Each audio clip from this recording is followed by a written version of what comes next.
Hola, ¿cómo están? Soy Pendo del Espacio. Vamos con un nuevo video sobre mis 3 juegos favoritos de Sega Genesis, Sega Mega Drive.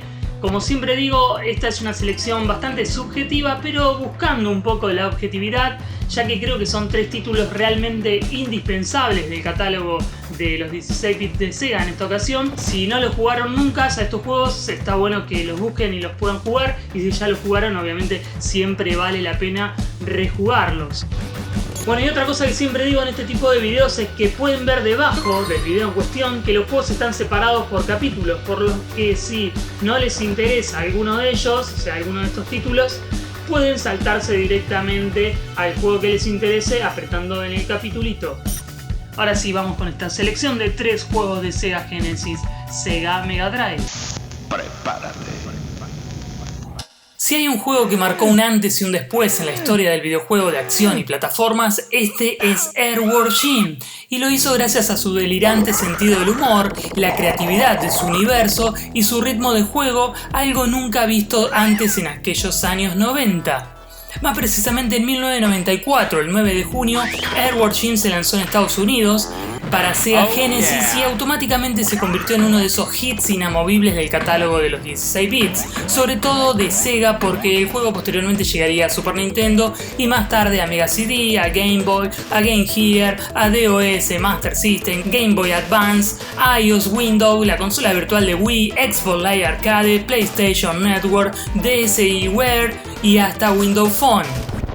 Groovy. Como decía antes, estamos ante un plataformas de acción protagonizado por Jim, una desquiciada y carismática lombriz espacial salida de la imaginación tremenda de Douglas TenNapel.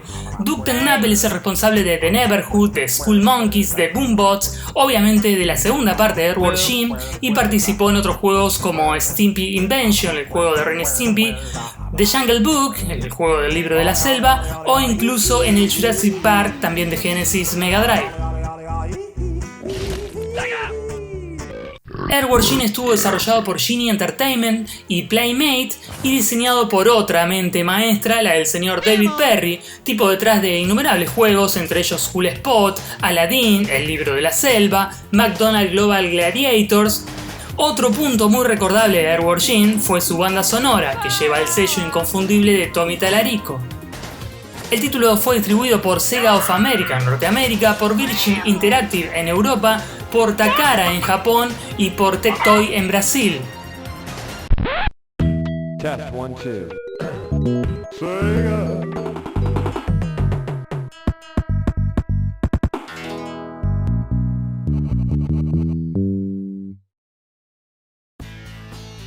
El segundo de estos 3 mejores juegos de los 16 bits de Sega es nada menos que Comix Zone, una obra maestra del beat'em up que, como suele decirse generalmente cuando hablamos de los mejores juegos de cada consola, rozó el techo de la máquina, es decir, llevó las capacidades técnicas de Genesis Mega Drive al extremo. Otro título que comparte con Earthworm Jim una característica importantísima en la historia del videojuego, el de ser revolucionario. De ser algo nunca visto antes y que llegó para cambiar los paradigmas de aquel entonces y abrir la cabeza y la espinita de lo que se podía hacer con un videojuego si detrás de este hay verdadera creatividad y pasión por la obra, el producto y el medio. Comix Zone destacó por muchas cosas, primeramente porque se mete con el mundo del cómic, algo que aunque parezca raro no es tan del todo común en el mundo del videojuego, es decir, hay pocos juegos que tienen tanto que ver con el cómic, las historietas, y ello significa que la estética del juego tenía que estar a la altura del homenaje al mundo del dibujo. Y bueno, ahí es cuando Comix Zone la rompe realmente. El diseño de sus personajes, los sprites, las animaciones, la jugabilidad, la paleta de colores de los escenarios, incluso los escenarios mismos, y esa idea tan genial de saltar de viñeta en viñeta, a los cuales se acopla la dificultad de los niveles, no solo de los enemigos, sino del desafío muy bien planteado en el descubrimiento de secretos o mecanismos que se activan gracias a la ayuda de nuestra pequeña amiga rata llamada Roadkill.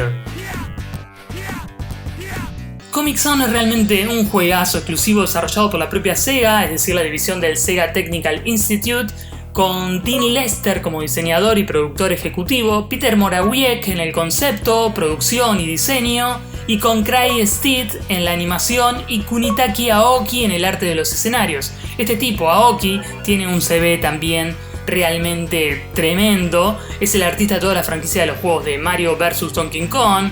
Hizo el arte promocional de Metroid Prime Hunter, el arte de Ridge Racer para 10, fue el jefe de arte del arcade de Duro de Matar, además de ser uno de los artistas diseñadores de Sonic 3 y Sonic & Knuckles. Pero volviendo a Comix Zone, el juego también destacó por su buena banda sonora compuesta por Howard Rosin, que además contenía voces digitalizadas que por aquellos momentos no abundaban en los videojuegos hogareños.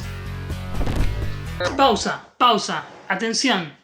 Necesito por favor pedirles que si están viendo este video se suscriban a este canal. Si no están suscritos aún, que se suscriban porque eso a mí me ayuda un montón.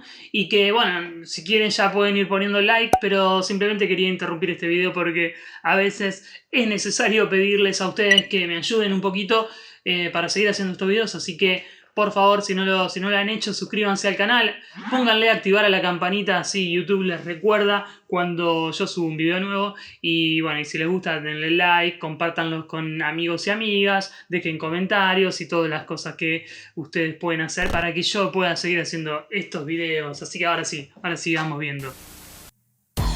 Y obviamente tuve que dejar afuera hermosuras jugables como Tiny Toon Adventure, Buster Hidden Treasure, Ristar, Cool Spot, Contra Hard Cops, Virtua Racing, Dynamite Headdy, Street for Rage 2, Rocket Knight Adventure, Echo the Dolphin 2, Story of Thor, Aladdin, The Lion King, Gunstar Heroes. Pero la verdad es que de alguna manera, analizándolo muy a fondo, tengo que decirles que el número 3 de los 3 mejores juegos de Sega Genesis Mega Drive es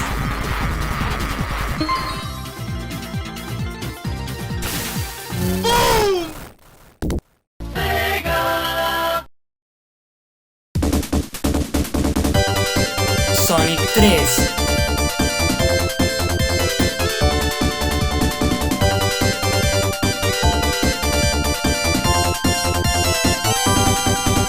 La tercera aventura del Erizo Azul de Sega es, a mi entender, la aventura definitiva de quizás una de las dos mascotas más importantes de la historia del videojuego, porque creo que hasta el día de hoy, cuando uno habla de mascotas de videojuegos, vienen a la mente sobre todo dos, una es Super Mario y la otra es Sonic, y Sonic 3 creo que lo tiene todo.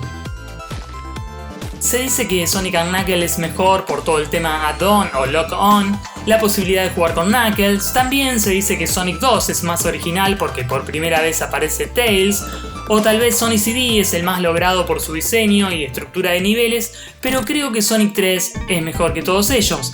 Es el primer juego de Sonic que nos permite seleccionar personajes, es decir, tenemos la posibilidad de elegir jugar con Sonic, con Tails o con ambos a la vez. Es el primer juego de Sonic que también nos permite grabar partida y optar de jugar entre varias partidas guardadas. Tiene un diseño de niveles realmente bestial, de escenarios súper coloridos, con instancias interactivas como el fuego que arrasa el primer acto de la Angel Island Zone, y no solo destruye parte del nivel, sino que modifica la jugabilidad, afectando la manera en la que encaramos la exploración del nivel. Sonic 3 es también el primer juego de Sonic con nuevos movimientos ligados a power-ups, nuevas bonus stage, una más genial que otra, destacando sobre todo la que convierte al juego en un título en 3D con perspectiva cenital. Y claro, además de todo esto, Sonic 3 es el juego de Sonic en donde se presenta a ese Kidna rojo llamado Knuckles, antagonista que ganaría muchísima popularidad y nos prepararía para lo que vendría luego, ese mencionado Sonic & Knuckles. Sonic 3 tiene momentazos hits dentro de sus niveles, como por ejemplo cuando Sonic aparece sobre una tabla de snowboard en la Ice Cap Zone. El juego fue lanzado en 1994, desarrollado por el Sonic Team y el Sega Technical Institute, y fue comandado principalmente por Yuji Naka en el rol de productor. Naka es uno de los dos padres de Sonic, el otro es Naoto Oshima. En el diseño estuvo, como en casi todos los juegos de Sonic, Takashi Iizuka, y el rol de director del juego se lo llevó Hirokazu Yasuhara, que había sido planner en Sonic 1 y en Sonic 2, y a partir de aquí tendría un rol muy importante no solo en los juegos de Sonic, sino también en diferentes desarrollos de Sega. Yasuhara quizás le suena también porque es además el game designer detrás de juegos como Uncharted, La Fortuna de Drake, por ejemplo. Pero volviendo a Sonic 3, el título en su momento vendió más de 1 millón de copias tan solo en Estados Unidos. Técnicamente ha envejecido muy bien y sigo pensando siempre que Sonic 3 es un juego redondo, veloz, azul y cierra por todos lados. Pero además de todos, ustedes saben que a mí me gusta la historia del videojuego, y si hay una historia fascinante, al menos de desarrollo, es la historia de estos dos cartuchitos, de estos dos juegos, de por un lado Sonic & Knuckles y por otro lado Sonic 3, y sobre todo Sonic 3, de una historia realmente increíble, gigante. Por un lado la historia del desarrollo en sí, y por otro lado la misteriosa historia o el tema de la música del juego y las composiciones de Michael Jackson. Pero como no quiero hacer un video interminable, los invito a ver estos dos videos sobre la historia de Sonic 3. Por un lado, como decía antes, la historia del desarrollo de Sonic 3, y por otro lado, la misteriosa historia de Sonic 3 y Michael Jackson.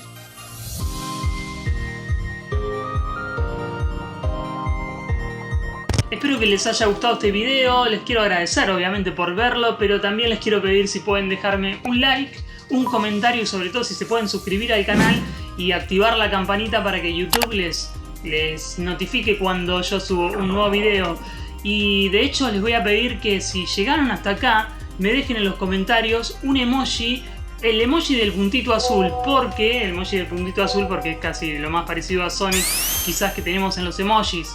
Pero me gustaría que lo dejen porque hay mucha gente que no llega al final de los videos, pero sí se pone a comentar. Y también es interesante lo que sucede cuando se preguntan por qué esta buena gente le está dejando un emoji azul en los comentarios a Pendo. Así que si vieron el video hasta acá, déjenme un puntito azul en los comentarios. Y también cuéntenme en cosas. Quiero saber qué opinan de los videos, quiero saber sobre qué títulos o consolas quieren que traiga al canal, así voy pensando también los próximos videos de Anacro Game. Nos estamos viendo pronto y de nuevo muchísimas gracias por ver el video.